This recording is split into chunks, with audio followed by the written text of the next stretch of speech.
Hello everyone, आज हम पढ़ने वाले हैं teaching learning process. Teaching learning process मतलब शिक्षण अधिगम प्रक्रिया।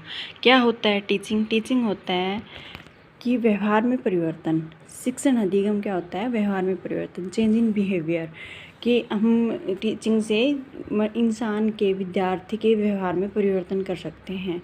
इसकी कुछ डेफिनेशंस हैं, अलग अलग साइंटिस्ट ने अलग अलग डेफिनेशन दी थी, जिसके हम चर्चा करते हैं। मॉरिसन ने क्या कहा था? शिक्षण एक ऐसी प्रक्रिया है जो अधिक परिपक्व व्यक्ति कम परिपक्व व्यक्ति को व्यवहार में परिवर्तन करता है।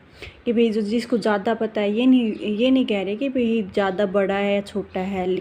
मैच्योरिटी लेवल जिसकी ज़्यादा है, वो जिसके मैच्योरिटी लेवल कम है उसके व्यवहार में परिवर्तन करता है। ये किसका कहना है? मॉरिसन का। लेकिन स्मिथ ने क्या कहा था? शिक्षण एक उद्देश्य निर्देशित क्रिया जो सीखने में उत्सुकता प्रदान करती है।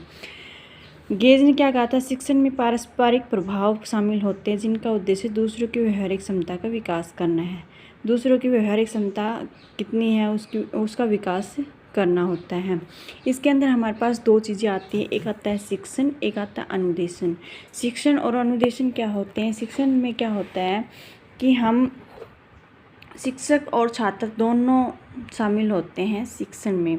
अनुदेशन में क्या होता है? शिक्षक ना भी हो तो भी काम चल सकता है। कैसे? जैसे कि हम रिकॉर्डेड क्लास दे रहे हैं। अब ऑनलाइन का प्रचलन तो ज़्यादा ही हो गया, इस वजह से जैसे रिकॉर्डेड क्लास दे दी तो उसमें सिर्फ़ और सिर्फ शिक्षक के हम बच्चे पढ़ रहे हैं तो बच्चे ही पढ़ रहे हैं।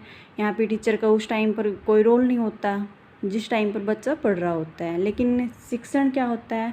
शिक्षक और छात्र दोनों होते हैं। जैसे ऑफलाइन क्लास में क्या होता है? इंटरेक्शन होता रहता है टीचर और स्टूडेंट के बीच में कि कितना सीख रहा है, कितना वो कर रहा है।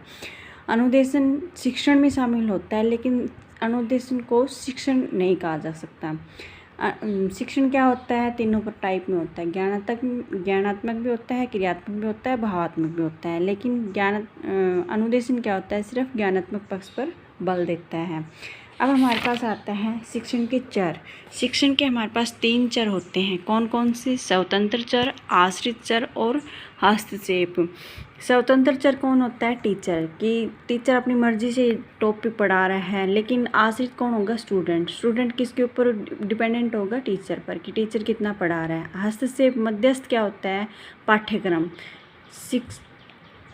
शिक्षण विधि और एनवायरनमेंट। कि शिक्षक किस किस के द्वारा पढ़ा सकता है? एक तो पाठ्य पुस्तक होगी, एक वो कैसे पढ़ा रहा है, शिक्षण विधियाँ कैसी हैं उसकी, वो कैसे बच्चों तक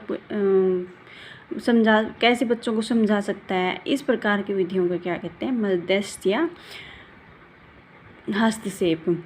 शिक्षण के चर इसके कार्य क्या क्या हैं? इसके कार्य 3 टाइप से बोल सकते हैं। कौन कौन से? निदानात्मक, उपचारात्मक और मूल्यांकन। निदानात्मक में क्या होता है कि हम बच्चों को क्या क्या समस्या है उसके बारे में पता लगाना, कारणों का कारण पता लगाना कि समस्या क्या क्या है। उपचारात्मक में क्या होगा? कारणों का निदान करना, कारणों का